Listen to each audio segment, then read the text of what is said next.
ফালাকাটায় ভয়াবহ দুর্ঘটনা, বেগুনবাহী ভ্যান উল্টে 2 আহত।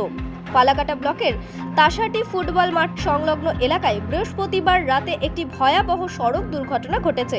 একটি বেগুনবাহী পিকআপ ভ্যান নিয়ন্ত্রণ হারিয়ে উল্টে যায়, 2 ব্যক্তি গুরুতর আহত হয়েছেন।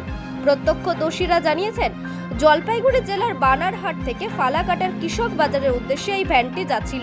হঠাৎ করেই গাড়িটি নিয়ন্ত্রণ হারিয়ে বাইরে চলে যায় এবং ফুটবল মাঠের পাশে গিয়ে উল্টে যায়।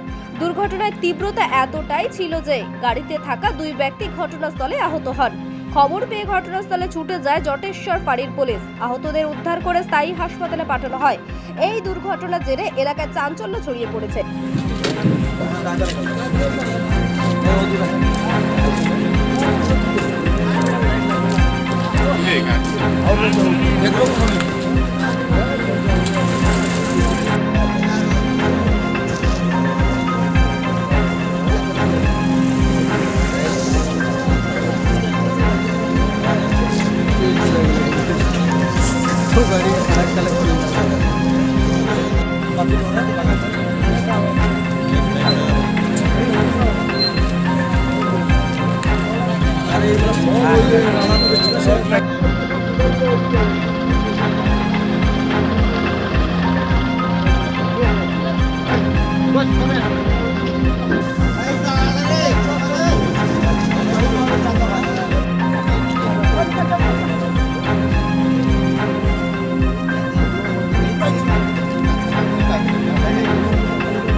आउट लगा देख 5 गो उरले 3-4 बजे ऊपर से